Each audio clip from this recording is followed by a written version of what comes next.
Scrivi a spot@radiopadania.net. Avete ascoltato L'Avvocato risponde.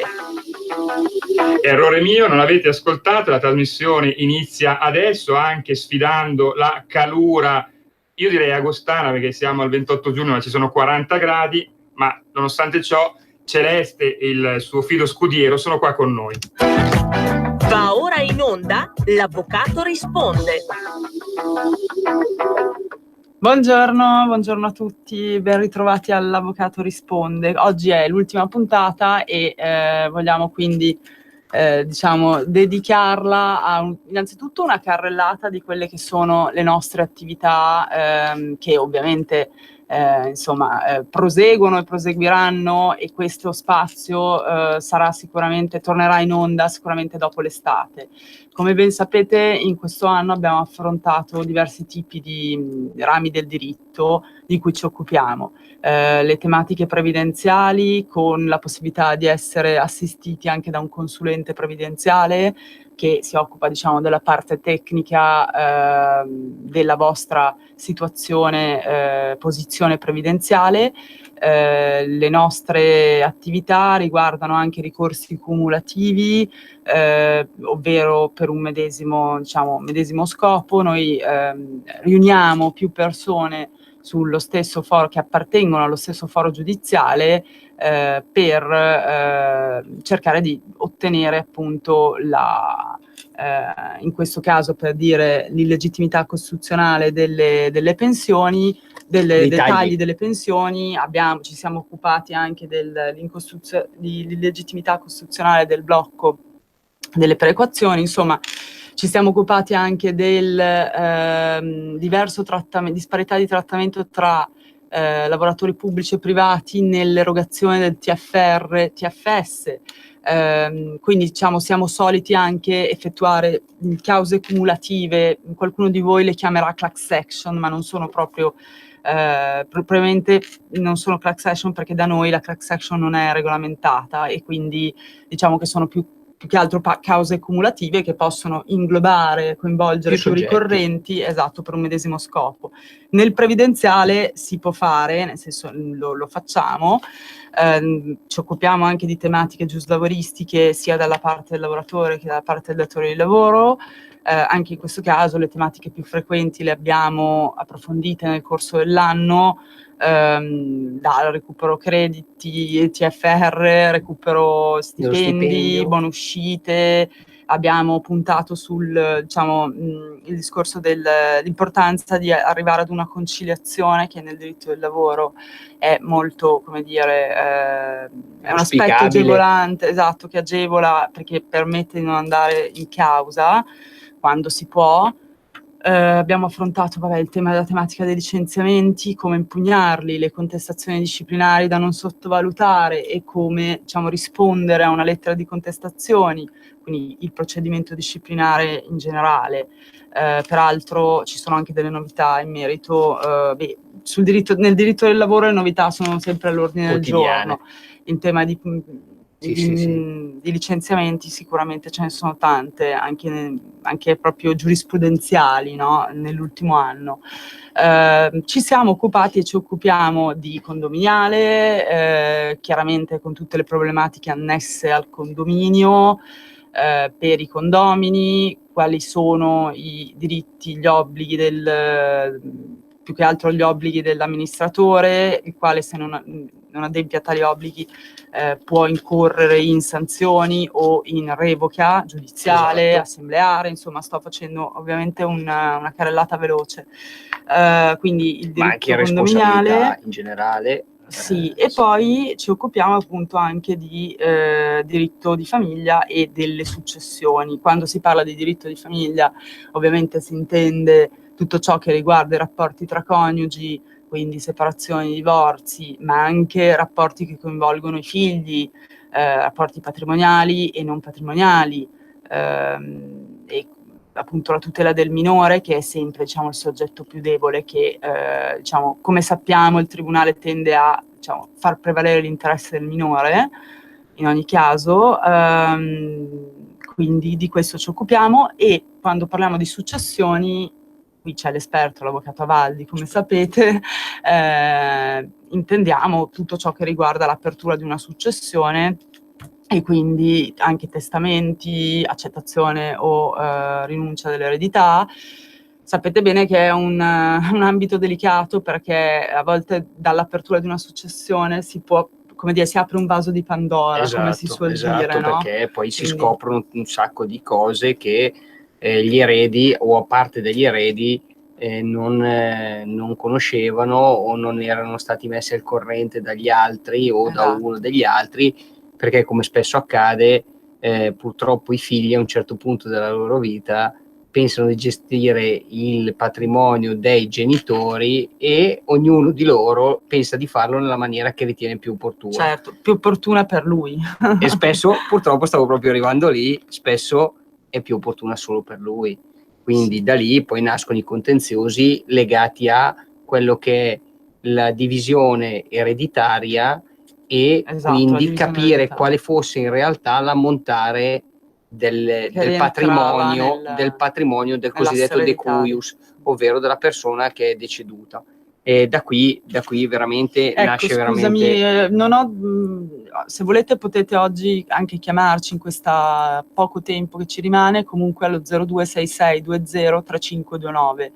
Comunque sappiate che il nostro numero del fuori onda del centralino rimarrà comunque sempre attivo, quindi per le vostre richieste anche estive Esatto. potete comunque contattarci al 328 24 08 154, oppure potete scrivere una mail ad info@l'avvocatorisponde tutto attaccato.com. Scusami se ti ho No, interrotto. figurati. Quindi io approfondirei in questo poco tempo che ci rimane il discorso comunque delle successioni, che sicuramente è una materia Sì. preponderante. In particolare quando si parla di accettazione, quando si parla di rinuncia all'eredità, cosa possiamo Allora, dobbiamo dire dire che innanzitutto una persona, quando si vede morire un parente, un genitore, un fratello, la moglie, comunque una persona a lui vicino, deve fare una valutazione oggettiva.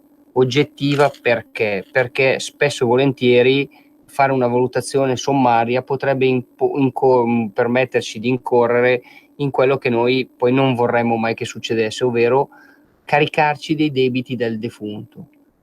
Purtroppo tante volte la gestione patrimoniale, soprattutto delle persone di una certa età, non è sempre attenta, certo. e magari ci si trova a dover gestire, che ne so, dei pagamenti delle tasse che mi sono dimenticato di aver pagato, quindi degli Sì, arretrati. tanti piccoli pagamenti possono essere sfuggiti. Sì, in più ci sono anche quelle situazioni in cui, non so, i pensionati che hanno delle pensioni minime sono in difficoltà, quindi rimangono in arretrato con Oppure, esatto, l'affitto, volontariamente non rimangono pagano, in arretrato con altri pagamenti, e questo può portare l'erede a dover scaricarsi anche di quei debiti.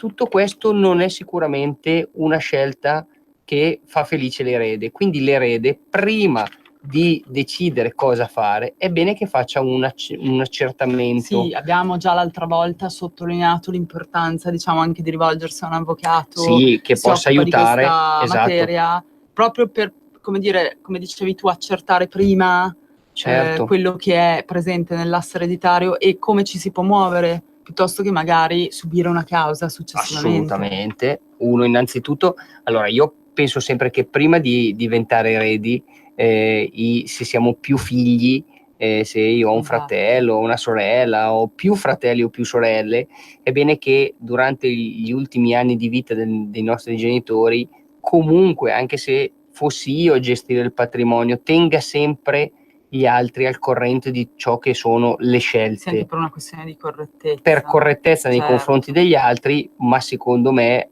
per evitarmi poi eventuali questioni all'atto della morte del genitore piuttosto che del parente. Certo. Detto questo, c'è da dire anche un'altra cosa, è che una volta che il papà, la mamma, diciamo un esempio, sono scomparsi, è bene che subito tutti insieme si faccia fronte comune per capire quanto effettivamente il papà e la mamma avevano accumulato, se avevano accumulato dei debiti, se avevano delle sostanze, dove erano queste sostanze, Certo. perché alcuni genitori magari che vogliono fare tutto di testa loro avevano anche che ne so, dei conti correnti che non ci hanno comunicato. Quindi una ricerca di tutto, sia che sia positivo che negativo, è secondo me fondamentale. Poi da qui si possono fare diverse scelte. Allora si può scegliere di accettare, perché sappiamo che il nostro genitore ci ha lasciato un patrimonio importante e quindi accettiamo semplicemente l'eredità. Possiamo, sapendo che, non so, i nostri genitori avevano numerosi debiti e i debiti sono superiori alle somme che in realtà poi ci hanno lasciato, possiamo anche decisamente decidere di rinunciare immediatamente all'eredità. Per esempio. Chiaramente tutte queste operazioni vanno fatte attraverso anche un avvocato, sì, l'assistenza di un avvocato, l'ideale è rivolgersi all'avvocato che e come diciamo sempre, se si è esperto ancora meglio. Sì, esatto, che ci dà subito un'indicazione anche su come reperire le informazioni. Certo. Dopodiché bisogna fare delle valutazioni del tipo dare incarico a delle agenzie specializzate proprio per ricercare eventuali conti correnti, Ci sono assolutamente agenzie che svolgono queste attività, si occupano di questo, e a quel punto scegliere la strategia migliore. C'è anche una situazione, diciamo, intermedia, che io chiamo intermedia ma impropriamente, che è l'accettazione con beneficio di inventario. Cosa vuol dire?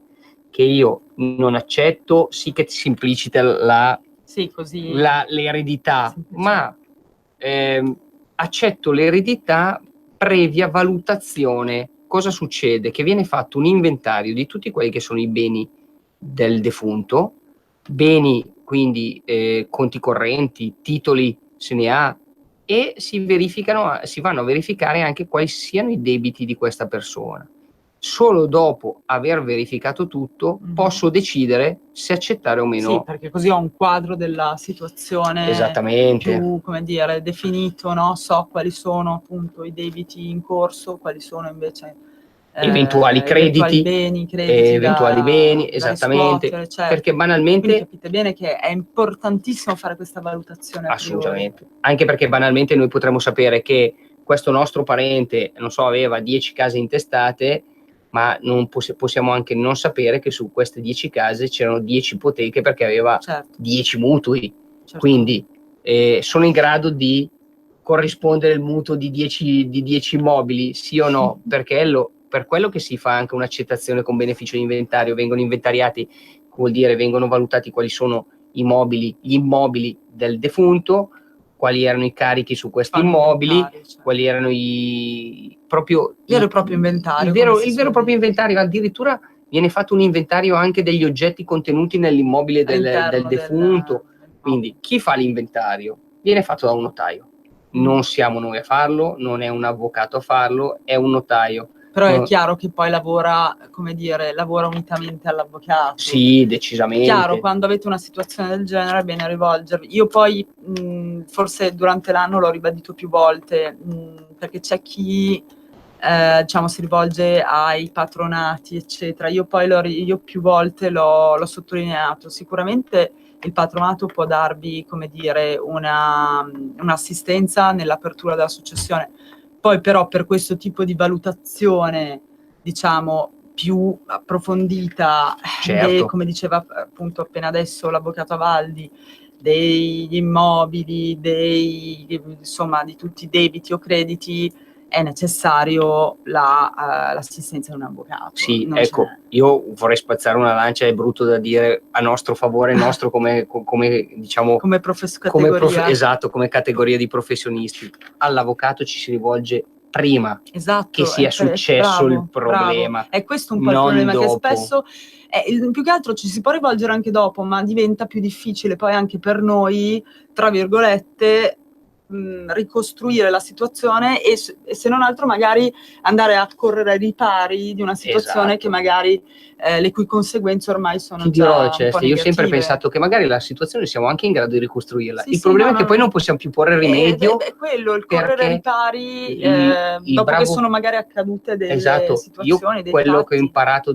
Sì. da chi mi ha insegnato a fare questa professione Sì. è che il bravo avvocato è quello che ti dice anche no, questa Assolutamente, cosa ha non, l'onestà questa di dire causa non si va può fatta fare, o non questa conviene cosa farlo, non certo. si può fare Vabbè, perché questo è ovvio, purtroppo non tutti sono così onesti, però, ma ecco, sicuramente io- un buon avvocato e onesto e professionale dà anche un parere negativo se certo, effettivamente sulla certo. fattibilità Ecco, io esatto, della questo causa. dico Hai che è per perfettamente quello che ragione. dico, secondo me dall'avvocato bisogna andare prima, ma il prima Sì, sì. spesso è visto come sì, ho capito, ma a me va tutto bene. No, Certo, poi c'è un discorso anche di spesa, però capite bene che anche una piccola spesa per una consulenza, un piccolo costo può valervi, però poi il sapere se potete agire, magari emergono anche degli aspetti che non sapevate, di poter Sì. magari andare a recuperare delle cifre di cui magari in un conto corrente che viene, come dire, in risalto e voi non lo conoscevate neanche perché magari era stato intestato al vostro erede, scusate, vostro fratello unicamente e non a voi, cioè ci sono tanti, lo diciamo per esperienza, ci sono tanti aspetti che vengono fuori. Mi viene in mente un Esatto. caso proprio di ieri, Analogo, esatto. dove ad esempio la persona mi chiedeva ma la posta mi ha chiuso il conto, mi ha dato l'assegno, ma io questo assegno non lo posso incassare perché è intestato sia a me che all'altro erede. L'altro erede vive all'estero, non viene mai in Italia, Esatto. e io non posso incassarlo. Non mi può fare una delega perché lui è là, Perché chiaramente all'estero. diventa tutto problematico e io ho già pagato le spese funerarie. Allora, se si fosse rivolto immediatamente all'avvocato, gli avrebbe Per detto: esempio. guardi, non faccia chiudere il conto, cerchiamo di far addebitare immediatamente Esatto. le spese funerarie su questo conto, dopodiché lo si chiude Dava un successivamente. consiglio preventivo su Allora, come agire. la Adesso invece non può spesa fare nulla, dell'epoca non è paragonabile a quella di oggi, Infatti, perché questo è un oggi esempio bisogna pratico. capire, uno, perché l'avete chiuso. Lui mi dice perché me l'ha suggerito la signora della posta. Sì, ok, questa ti ha suggerito, ma alla fine hai scelto tu, perché il problema è che me l'ha detto lui di farlo, sì, ma poi sei tu che l'ha fatto, che hai fatto quell'azione. Quindi il problema è che spesso rivolgersi in ritardo, chiamiamolo così, sì, certo. all'avvocato non è in tempo utile, diciamo. non solo non aiuta, i costi possono essere anche superiori e capita spesso che la poi c'è soluzione non sia quella che poi vogliate. parliamoci chiaro, noi lo diciamo perché ovviamente vediamo tutti i giorni situazioni, c'è anche un po' questa mancanza di fiducia nei confronti dell'avvocato, della figura dell'avvocato, che vuoi a torto o ragione, nel senso che ci sono dei casi che noi capiamo perfettamente, magari di persone che vengono da noi ed effettivamente ci raccontano di come sono stati trattati sia economicamente che professionalmente, ed effettivamente questo vale in tutti i lavori, in tutte le professioni, non Certo. ci sono sempre persone oneste, io lo capisco, però non abbattetevi e soprattutto considerate che anche a volte magari un piccolo costo per una consulenza, che ovviamente va pagata perché è un lavoro come tutti, può, come diceva appunto l'avvocato Avaldi, portarvi magari ad avere meno conseguenze negative, soprattutto in questa materia, tornando al discorso delle successioni, perché in questa materia la valutazione preventiva è fondamentale. Sì, la strategia dirò di più. La strategia, hai usato un termine assolutamente appropriato, la strategia. Lo abbiamo visto in diversi nostri cause, anzi, vi devo dire la verità, che non si sono neanche ancora trasformate in cause, certo. E c'è una buona probabilità che possano chiudersi anche non in causa. E questo noi lo diciamo sempre.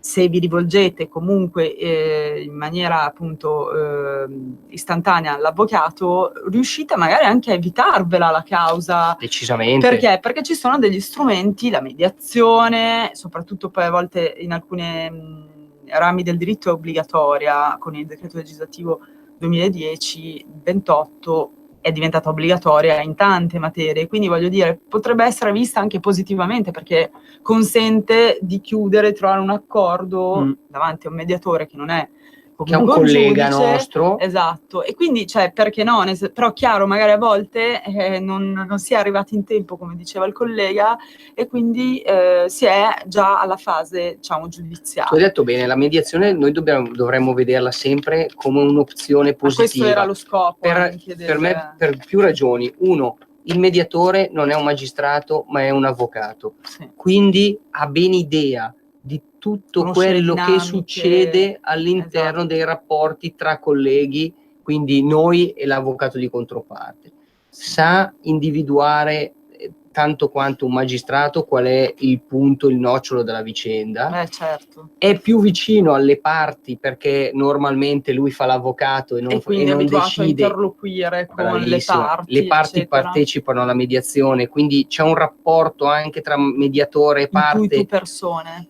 È più facile Più- il rapporto, più è più diretto, facile da come gestire. dire, sì. Sì, di L'avvocato che fa il fiducia, mediatore spesso lo gestisce molto bene, certo. e questo è una cosa in più, ecco, è una cosa positiva. In più dirò, l'altra cosa molto positiva è che quando siamo nel corso di un'udienza, molti magistrati nella correttezza delle cose fanno parlare le parti. Questo è apprezzabile. Alcuni magistrati però, per scelta loro, perché si rendono conto immediatamente che la parte va a raccontare cose magari poco utili o ininfluenti al fine del decidere, la discussione. non permettono la discussione. Sì, ci sono delle dinamiche all'interno, cioè nelle cause, chiaramente, che dovremmo stare qui a spiegarvi. Sì, no. Le ore, Questo volevo arrivare a dire, sai, sì. mi rendo conto che una parte, poi una persona che vive il problema sulla propria pelle, vorrebbe evidenziare ciò che per lui è importante. Il mediatore in questo agevola. Sì, infatti in mediazione comunque devono essere presenti anche le parti, al primo incontro specialmente vengono anche proprio interrogate, quindi cioè nel senso, sì, vengono ci sono sentite, domande, certo. interrogate, non nel senso giuridico dell'interrogatorio, No, nel senso di vengono poste domande alle parti, quindi sì. Questo quello che dice, è assolutamente. un aspetto che io trovo positivissimo nella mediazione. Ma infatti la mediazione è nata proprio per cercare di far sì che appunto si potesse, come dire, il quantitativo enorme di cause non dovesse necessariamente poi essere, appunto, finire in tribunale, cioè per ridurre quelle che sono appunto quantitativo. C'è da dire che anche in questo io mi rifaccio agli avvocati che ho conosciuto e ne conosco tanti. Il buon avvocato, dal mio punto di vista, è uno che tende sempre o dovrebbe tendere a trovare cercare di trovare un accordo. Sì, non sempre poi è facile. Poi il contenzioso è normale, diciamo per che noi. Poi dipende anche dalla materia. Beh, nel ramo giuslavoristico sicuramente noi tendiamo a fare questo. Esistono le conciliazioni, ne abbiamo parlato in questa sede più volte, permettono di proprio, tra l'altro, comunque sono come dire, proposte formali, cioè sono accordi formali che sono poi anche depositate in direzione territoriale del lavoro.